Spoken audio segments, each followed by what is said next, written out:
الحمد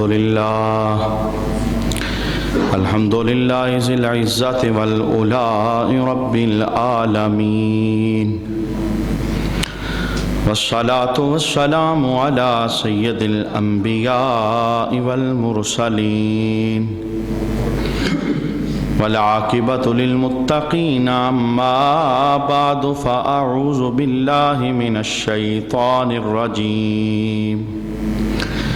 بسم الله الرحمن الرحيم. فإن آمنوا بمثل ما آمنتم فقد اهتدوا. صدق الله مولانا العظيم. إن الله وملائكته يصلون على النبي يا أيها الذين آمنوا صلوا عليه وسلموا تسليما. اللهم صل على سيدنا ومولانا محمد وعلى آل سيدنا ومولانا محمد وبارك وسلم وصل عليه. الصلاة والسلام عليك يا سيدي يا رسول الله. الصلاة والسلام عليك يا سيدي يا حبيب الله. الصلاة والسلام عليك يا سيدي يا شفيع المذنبين، وعلى آلك وأصحابك يا سيدي يا رحمة للعالمين. ان کی مہک نے دل کے غنچے کھلا دیے ہیں، ان کی مہک نے دل کے غنچے کھلا دیے ہیں. جس راہ چل گئے ہیں کوچے بسا دیے ہیں. جب آ گئی ہیں جوش رحمت پہ ان کی آنکھیں، جب آ گئی ہیں جوش رحمت پہ ان کی آنکھیں، جلتے بجھا دیے ہیں روتے ہنسا دیے ہیں. اور ایک دل ہمارا کیا ہے آزار اس کا کتنا، ایک دل ہمارا کیا ہے آزار اس کا کتنا. تو نے تو چلتے پھرتے مردے جلا دیے ہیں. اور ان کے نثار کوئی کیسے ہی رنج میں ہو، ان کے نثار کوئی کیسے ہی رنج میں ہو. جب یاد آ گئے ہیں سب غم بلا دیے ہیں.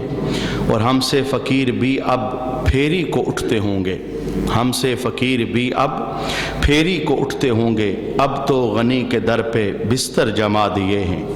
اور اسرا میں گزرے جس دم بیڑے پہ قدسیوں کے، اسرا میں گزرے جس دم بیڑے پہ قدسیوں کے، ہونے لگی سلامی پرچم جھکا دیے ہیں. اور آنے دو یا ڈبو دو اب تو تمہاری جانب، آنے دو یا ڈبو دو اب تو تمہاری جانب. کشتی تمہیں پہ چھوڑی لنگر اٹھا دیے ہیں. اور اللہ کیا جہنم اب بھی نہ سرد ہوگا، اللہ کیا جہنم اب بھی نہ سرد ہوگا. رو رو کے مصطفیٰ نے دریا بہا دیے ہیں. اور میرے کریم سے گر قطرہ کسی نے مانگا، میرے کریم سے گر قطرہ کسی نے مانگا. دریا بہا دیے ہیں در بے بہا دیے ہیں. اور ملک سخن کی شاہی تم کو رضا مسلم، جس سمت آ گئے ہو سکے بٹھا دیے ہیں. بعد از حمد و صلات لائق عزت و تکریم جمیع احباب سمعین علی وقار، رسول اللہ صلی اللہ تعالی علیہ وآلہ وسلم کی عزت اور ناموس کے تحفظ کے سلسلہ میں ہماری گفتگو جاری تھی.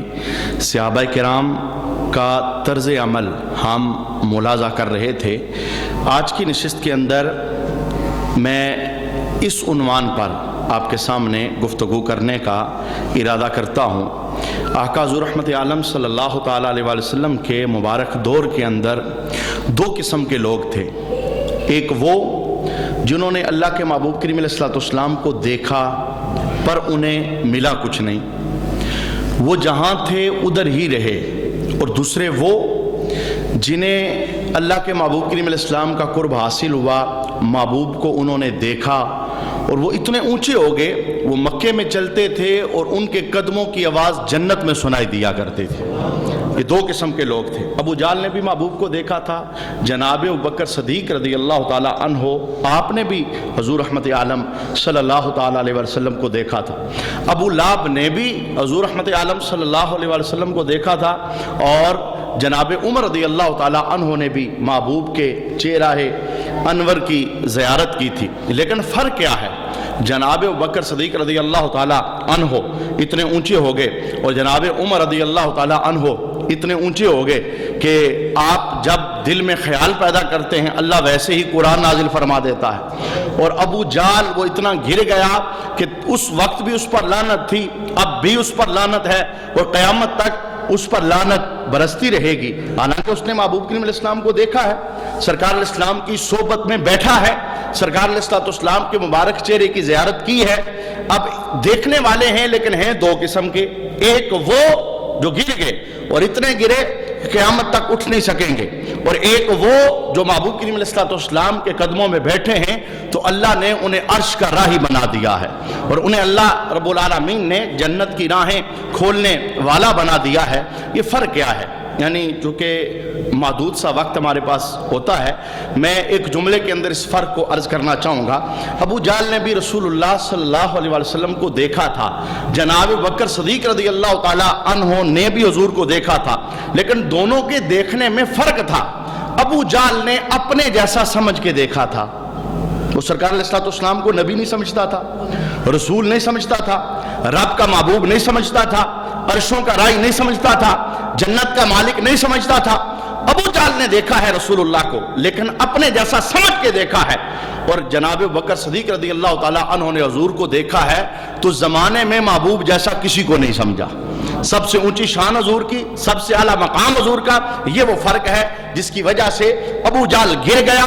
میں یہ جملہ کہاں سے عرض کرنا چاہتا ہوں کہ ابو جہل نے محبوب کریم علیہ السلام کو دیکھا ہے لیکن اس نے اپنے جیسا سمجھا ہے۔ یہ ایک نہیں ہے، کافروں کے بے شمار ایسے جملے ہیں، وہ محبوب کریم علیہ السلام کو کوئی اہمیت نہ دیتے، سرکار کی کسی شان کو وہ محسوس نہ کرتے اور سمجھتے نہ، کوئی مقام نہ دیتے، وہ سمجھتے تھے ہمارے جیسے ہیں، ان کا کوئی رتبہ نہیں ہے، عبداللہ کے گھر میں پیدا ہوئے ہیں، یہ ابو طالب کے یتیم ہیں، یہ اور ہم برابر ہیں، شادیاں انہوں نے کی ہیں، شادیاں ہم نے کی ہیں، ہاتھ ان کے ہیں، ہاتھ ہمارے ہیں، نظر ان کی ہے، نظر ہماری ہے، بیٹھتے یہ ہیں، بیٹھتے ہم بھی ہیں، سوتے یہ ہیں، سوتے ہم بھی ہیں۔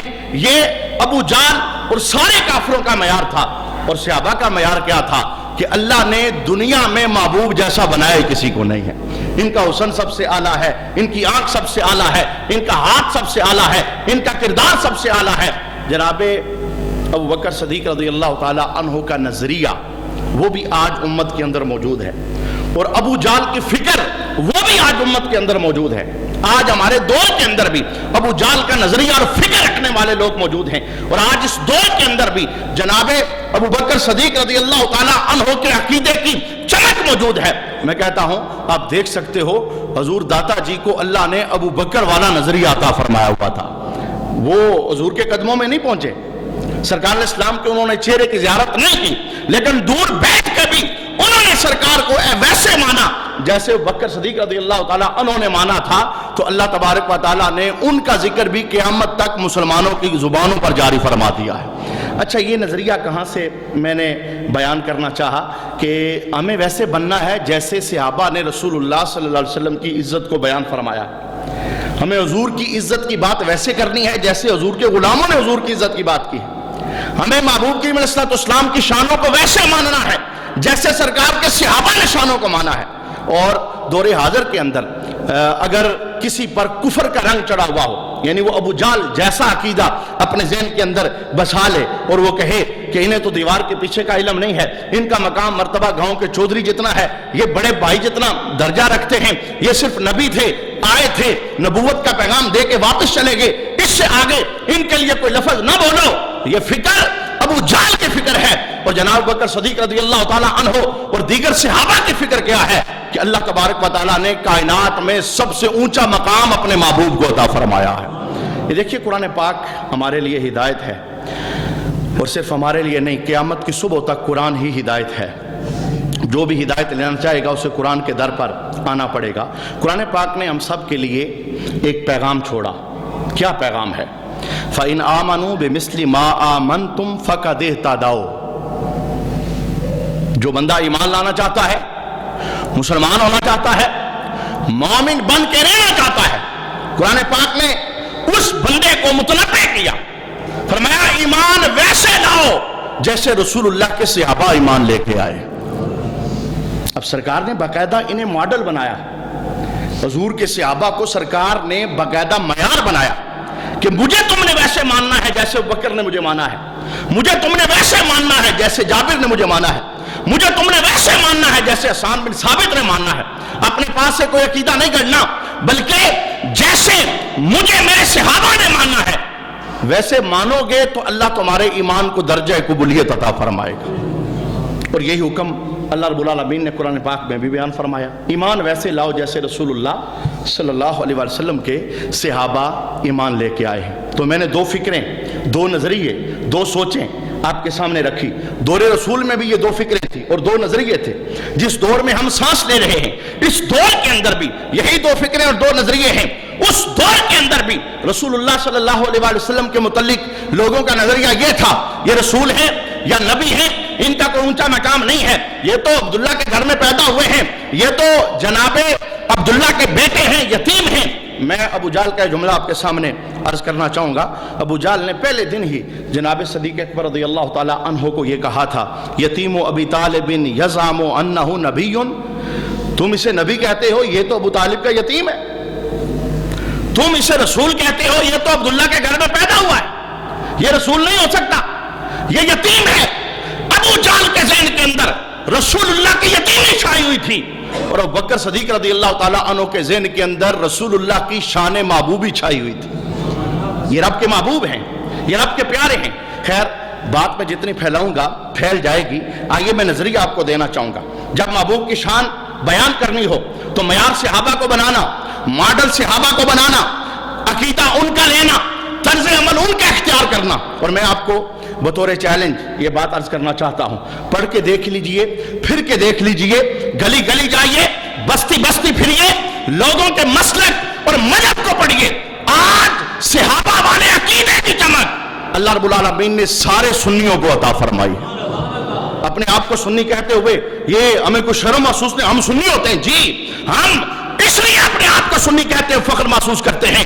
رب العالمین نے ہمارے عقیدے کو وہ نور عطا فرمایا ہے جو اللہ رب العالمین نے صحابہ کے عقیدے کو عطا فرمایا تھا۔ لوگ کہتے ہیں جی اتنی شان بیان نہ کرو، تھوڑا سا حد سے پار نہ جاؤ، کوئی حد میں رہ کے حضور کی شان بولا کرو۔ میں کہتا ہوں کوئی مائی کا لال محبوب کی شان کی حد بتا دے، ہم حد کراس نہیں کریں گے۔ جب رب العالمین نے سرکار کی عظمت کی حد بیان نہیں کی تو کائنات کا کوئی بندہ حد لگا نہیں سکتا، اور نہ کسی کو حد لگانے کی اجازت ہے، اس لیے کہ رب العالمین نے کوئی حد لگائی نہیں، ایک بات نہیں کرنی۔ اس کے علاوہ کائنات کی ہر شان رب العالمین نے اپنے محبوب کو عطا فرمائی ہے۔ صرف یہ نہیں کہنا کہ یہ رب ہیں، رب نہیں ہے، یہ رب کے محبوب ہے، یہ رب کے رسول ہیں، یہ رب کے پیارے ہیں، یہ رب کے مقرب ہیں۔ رب نہیں ہے، رب ایک ہی ہے۔ اور میں کہتا ہوں اس شان کا اظہار اہل سنت ہر سال اس انداز میں کرتے ہیں، ہر سال ولادت کے جشن منا کے اس بات کا اقرار کرتے ہیں ہم محبوب کو رب نہیں مانتے، اس لیے کہ جو رب ہوتا ہے وہ پیدا نہیں ہوتا، اسے کوئی پیدا نہیں کرتا، نہ وہ خود سے پیدا ہوتا ہے۔ رب کی شان یہ ہے وہ ہمیشہ ہمیشہ سے ہے، اور ہم رسول اللہ کا میلاد کر کے حضور کی ولادت کا جشن منا کے اس بات کا اظہار کرتے ہیں یہ آمنہ کے گھر میں پیدا ہوئے ہیں، یہ رب نہیں ہیں، یہ رب کے محبوب ہیں۔ یعنی یہ عقیدہ اللہ کے فضل سے وہ ہمارے سینوں کے اندر بسا ہوا ہے اور ہمارے سینوں کے اندر چھایا ہوا ہے۔ آئیے میں آپ کے سامنے یہ بات عرض کروں کہ اس عقیدے کی خوشبو آج ہمارے پاس کیسے موجود ہے۔ میں پہلی حدیث پاک اس عنوان پر آپ کے سامنے عرض کرنا چاہتا ہوں کہ محبوب کریم علیہ السلام کی شان بیان کرتے ہوئے دل میں بخل پیدا نہیں کرنا چاہیے، ترازو لے کے نہیں بیٹھنا چاہیے، یہ تھا اور یہ نہیں تھا، ایسے بولو اور ایسے نہ بولو، یہ بات بیان کرو اور یہ نہ کرو، ترازو لے کے رسول اللہ کی شان کو ماپنا۔ یہ رسول اللہ کے صحابہ نے ہمیں نہیں بتایا، حضور کے صحابہ کہتے ہیں محبوب کی جتنی شانیں بھی ہیں بڑھ چڑھ کے بیان کرو، یہی ایمان والے کے ایمان کے بچنے کا تقاضا ہے۔ میں بخاری شریف کی حدیث پاک سب سے پہلے آپ کے سامنے عرض کرتا ہوں۔ حضرت جابر رضی اللہ تعالی عنہ اس حدیث کے راوی ہیں۔ صحابہ کا نظریہ دیکھنا، ہاتھ نہیں لگاتے تھے، جب بولتے تھے دل کھول کے بولتے تھے، جب بولتے تھے سینے کھول کے بولتے تھے، اور جب بولتے تھے ان کے ماتھوں پہ سلوٹ نہیں پڑتی تھی بلکہ مسکرا کے بولتے تھے، اور بجمع صحابہ کے اندر اعلانات کرتے تھے، لوگوں یہ ہمارے محبوب ہیں جنہیں اللہ نے سب سے اونچا مقام عطا فرمایا ہوا ہے۔ حضرت جابر رضی اللہ تعالیٰ عنہ کہتے ہیں عطش الناس یوم الحدیبیہ، حدیبیہ کا دن تھا، لوگ پیاسے ہو گئے، پانی نہیں تھا، اور ایسا چٹیل میدان، ایک پانی کا قطرہ نہیں، بے شمار صحابہ، آگے چل کے صحابی بیان کریں گے کتنے تھے، جانور، وضو کی ضرورت، غسل کی ضرورت، کپڑے دھونے کی ضرورت، جانوروں کو پانی پلانا ہے۔ حضرت جابر رضی اللہ تعالیٰ عنہ منظر کشی کہتے ہیں حدیبیہ کا دن تھا، لوگ پیاسے ہو گئے، پھر کیا ہوا، ورسول اللہ صلی اللہ علیہ وسلم بین یدیہ رکوۃ، حضور رحمت عالم صلی اللہ علیہ وسلم کے سامنے ایک چھاگل کے اندر پانی تھا، چمڑے کا ایک برتن تھا، اس کے اندر پانی تھا، اور کتنا پانی تھا، جس سے بامشکل سرکار وضو کر سکتے تھے، اس سے زیادہ نہیں، پورے قافلے والوں کے پاس پانی نہیں، پیاس سے لوگ پریشان ہیں، میرے محبوب کے سامنے ایک چمڑے کی چھاگل کے اندر پانی موجود تھا۔ اب اللہ کے محبوب کریم علیہ السلام نے اس پانی سے وضو کرنا شروع کیا۔ جب حضور رحمت عالم صلی اللہ تعالیٰ علیہ وسلم نے اس پانی کو اپنے ہاتھوں پر لیا، ثم اقبل الناس نحوہ، تو لوگ رسول اللہ صلی اللہ علیہ وسلم کی طرف پانی لینے کے لیے لپک پڑے، پانی نہیں مل رہا تھا، تلاش تھی سب کو پانی کی، جب ان کی نگاہوں نے دیکھا کہ محبوب کے پاس پانی ہے، فرمایا لوگ دوڑ پڑے، لپک پڑے، کیوں؟ پانی لینے کے لیے۔ اب حدیث کے لفظ ہیں فقال رسول اللہ صلی اللہ علیہ وسلم ما لکم، حضور رحمت عالم صلی اللہ علیہ وسلم نے پوچھا تمہیں کیا ہو گیا، کیوں دوڑتے ہو، کیوں لپکتے ہو؟ سب آگے سے کیا کہتے ہیں یا رسول اللہ صلی اللہ علیہ وسلم وضو کرنا ہے، کئی ایسے ہیں جنہوں نے غسل کرنا ہے، کپڑے دھونے ہیں، جانوروں کو پانی پلانا ہے، ہانڈیاں بنانی ہے، حضور ہمارے پاس پانی نہیں، ہم آپ کے پاس لپک کے اس لیے پہنچ رہے ہیں آپ ہمیں پانی عطا فرمائیں۔ حال یہ ہے، سب کو پتہ ہے چٹیل میدان، کوئی کنواں نہیں ہے، کوئی ایسی جگہ نہیں جہاں سے پانی میسر آ سکے، وہی ایک چھاگل ہے، وہی ایک چمڑے کا برتن ہے جس میں پانی موجود ہے، اور وہ محبوب کریم علیہ السلام کے سامنے ہے، سرکار اس سے وضو فرما رہے ہیں۔ اب دیکھنا اللہ کے محبوب کریم علیہ السلام نے یہ نہ فرمایا قافلے کو چلنے کا حکم دو، کسی ایسی جگہ رکتے ہیں جہاں گھاٹی کے اندر پانی ہو، کوئی کنواں ہو، کوئی آبادی ہو، وہاں سے ہم پانی لے لیں، نہیں، اللہ نے بڑا اونچا مقام عطا فرمایا تھا۔ محبوب کریم علیہ السلام نے کیا کیا، فوضع النبی یداہ فی الرکوۃ، اسی برتن میں محبوب کریم علیہ السلام نے اپنے ہاتھوں کو داخل کر دیا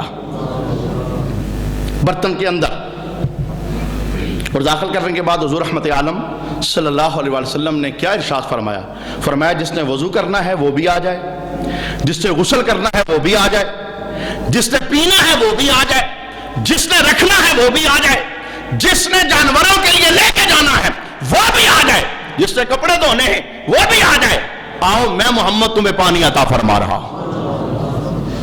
کتنے بندے تھے، 1500 کا مجمع، جانور بھی ساتھ، پینے کے لیے ضرورت، غسل کے لیے ضرورت، وضو کے لیے ضرورت، اپنی چھاگلیں اور اپنے برتن پانی سے بھرنے والے۔ اللہ اکبر، کتنا اونچا عقیدہ تھا۔ یہ نہیں کہتے یا رسول اللہ سب کو بلا رہے ہیں اور پانی تو یہی ہے جو چھاگل کے اندر ہے، یہ تو ایک بندے کے وضو کے لیے کافی ہے، نہیں۔ صحابہ کا جملہ سننا، کہتے ہیں جب محبوب کریم علیہ السلام نے ہاتھ اس پانی کے اندر ڈالے، یہ بخاری ہے، ہاتھ اس پانی کے اندر ڈالے، فجعل الماء یفور من بین اصابعہ، ہم نے دیکھا محبوب کی انگلیوں کے درمیان سے پانی کے چشمے ابلنا شروع ہو گئے، محبوب کی انگلیوں کے درمیان سے پانی کے چشمے۔ اور میں نے کہتا، صحابہ خود لفظ دیکھنا، کہ امثال العیون، یوں لگتا تھا جیسے چشمے ہیں، نکل کہاں سے رہے؟ انگلیوں کے درمیان سے، پتھر سے نہیں، زمین سے نہیں۔ میں نے کہا نبیوں کی شان ہے کہ وہ پتھروں پہ عصا مارے تو پتھروں سے پانی کے چشمے جاری ہوتے ہیں، لیکن نبیوں کے امام کی شان کتنی ہے، اللہ ان کی انگلیوں سے پانی کے چشمے جاری فرما دیتا ہے۔ اچھا پانی کے چشمے جاری ہونا شروع ہو گئے. اب لفظ بخاری کے ہیں, انکار کیسے کر سکتا ہے بندہ؟ ایمان والا تو سنتا ہے اس کا دل کھل اٹھتا ہے, اس کے چہرے پر خوشی کے آثار پیدا ہو جاتے ہیں. کیوں؟ یہ شان ہمارے محبوب کی بیان ہو رہی ہے. اچھا صحابہ نے پانی لینا شروع کیا, وضو والوں نے لیا, غسل والوں نے لیا, جنہوں نے کپڑے دھونے تھے انہوں نے لے لیا, جنہوں نے جانوروں کو پلانا تھا انہوں نے لے لیا, سب نے پانی لیا. صحابہ خود کہتے ہیں شربنا وتوضعنا, ہم نے اس پانی کو پیا بھی, ہم نے اسے وضو بھی کیا, اسے محفوظ بھی کیا. اب حضرت جابر اس حدیث کے راوی ہیں.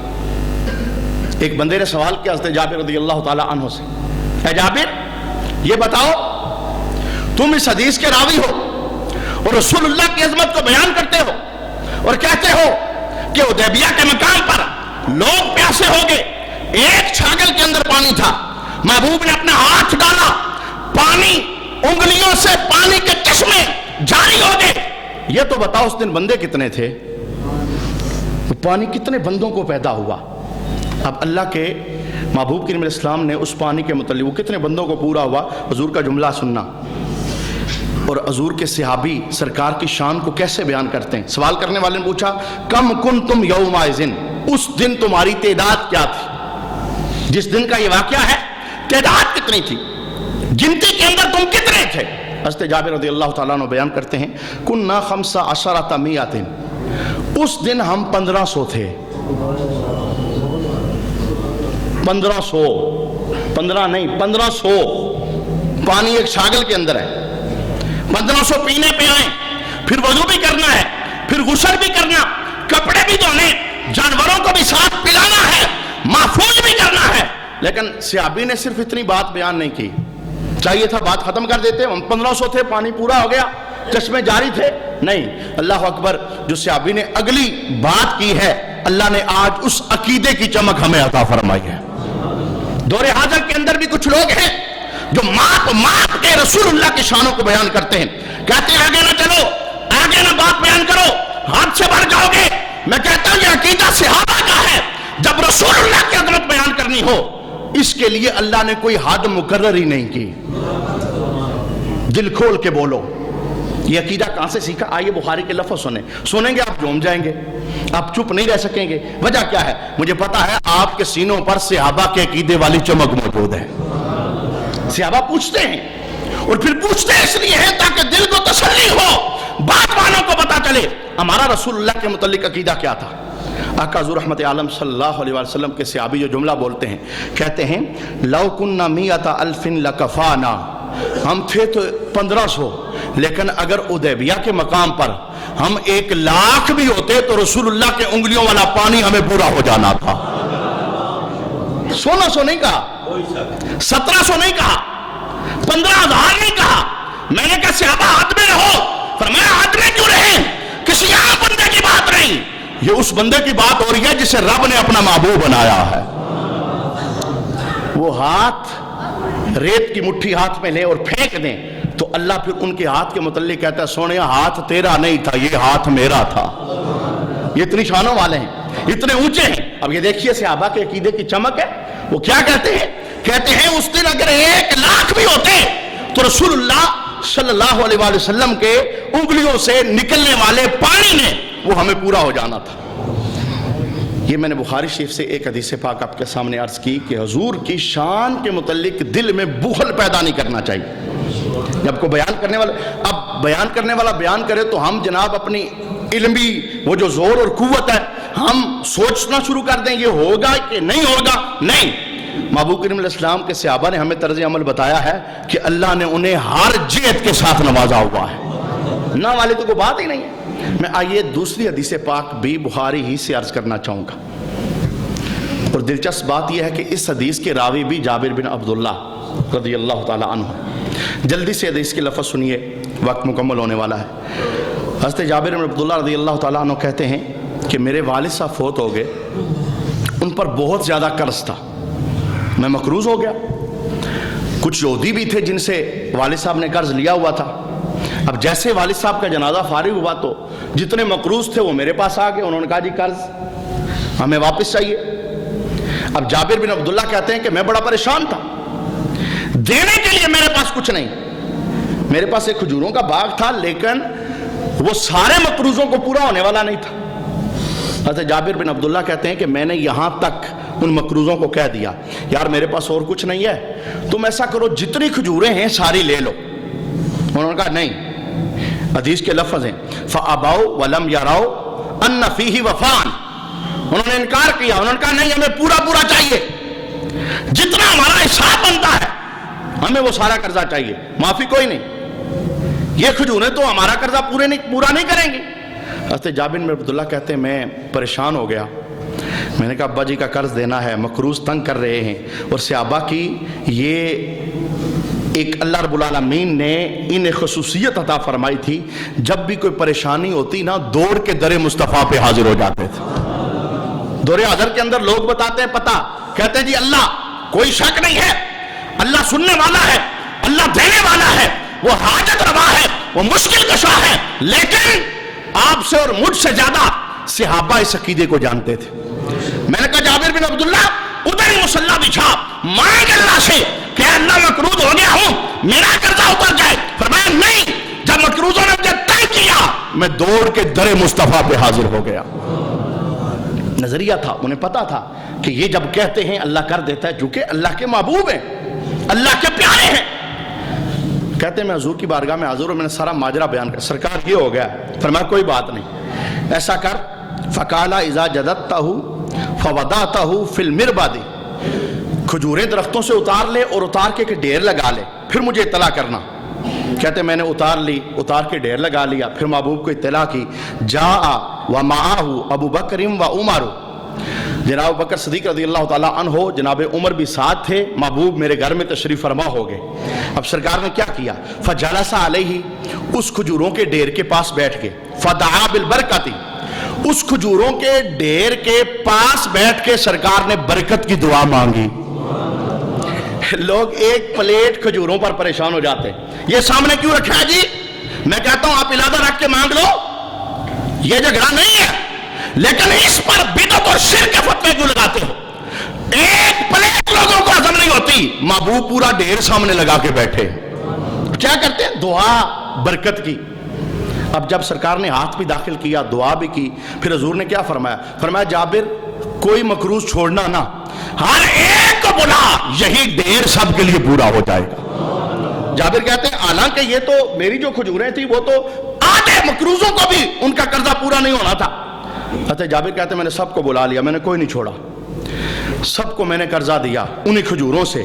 لیکن حضرت جابر کے لفظ یاد ہے، کہتے ہیں جب میں سب کو قرضہ دے کے فارغ ہوا نا، کوئی نہ بچا، تو میں نے کھجوروں کی طرف دوبارہ نگاہ کی تو تقریباً 3,500 کلو ابھی بھی بچی ہوئی تھی۔ 3,500 کلو ابھی بچ۔ کہتے میں دوڑ میں نے لگائی، میں نے کہا حضور کو میں بتا کے ہوں سرکار آپ یہ تھے، میرا کام ہو گیا۔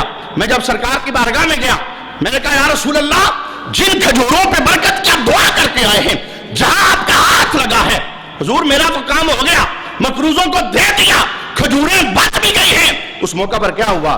محبوب کریم علیہ السلام ضاحک رسول اللہ، حضور اپنی شان سن کے مسکرا پڑے۔ میں کہتا ہوں جو سرکار اپنی شان سن کے خود مسکراتے ہیں تو ہمیں مسکراتے ہوئے کیا ہوتا ہے؟ ہم کیوں سینے کے اندر گھٹن محسوس کریں؟ ہمارے ماتھے پہ کیوں سروٹ آئے؟ نہیں، سرکار کی شان سن کے ہر عاشق مسکرا پڑتا ہے۔ اچھا سرکار مسکرائے تو حضور کا اگلا جملہ کیا تھا؟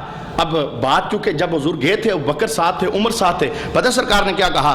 اہتی ابا بکر و عمرا، ایسے کرنا جابر جانا میری اس شان کو ابو بکر اور عمر کو بھی بتا کے آ۔ حضور خود کہتے ہیں جاؤ عمر کو بتا کے آؤ، ابو بکر کو بتا کے آؤ۔ اب اگلا جملہ سننا جس کے لیے میں نے پوری حدیث پاک پڑھی ہے۔ حضرت جابر کہتے ہیں میں دوڑا پہنچا جناب بکر صدیق رضی اللہ تعالیٰ عنہ کے پاس، جناب عمر رضی اللہ تعالیٰ عنہ کے پاس۔ میں نے کہا آپ گئے تھے حضور کے ساتھ، جو سرکار نے ہاتھ ڈالا تھا، دعا کی تھی، وہ تو سارے مقروضوں کا قرض بھی ادا ہو گیا، تقریباً 3,500 کلو وہ بچ بھی گئی ہیں۔ تو آگے سے دونوں صحابہ نے جو جواب دیا، یہ صحابہ کے عقیدے کی ترجمانی کی تھی۔ دونوں صحابہ پتہ کیا کہتے ہیں؟ انہوں نے یہ نہیں کہا اچھا ایسا ہو گیا ہے، حیران ہوئے، نہیں، انہوں نے پتہ کیا کہا؟ کہنے لگے لقد علمنا، ہم پہلے سے جانتے تھے جہاں سرکار نے ہاتھ رکھا ہے اب قرض بھی ادا ہو جائے گا اور کھجوریں بچ بھی جائیں گے۔ یعنی پہلے سے ہمارے ذہن میں بات تھی، یہ نہیں کہ ہمیں کوئی شک تھا کہ دیکھیں گے سرکار نے دعا کیا کام ہوتا ہے کہ نہیں ہوتا. انہوں نے کہا نہیں، جابر تم ابھی بتانے آئے ہو، ہمارا تو پہلے سے ذہن میں نظریہ یہ تھا محبوب جہاں جائیں ہاتھ رکھ دے اللہ بیڑا پار فرما دیتا ہے.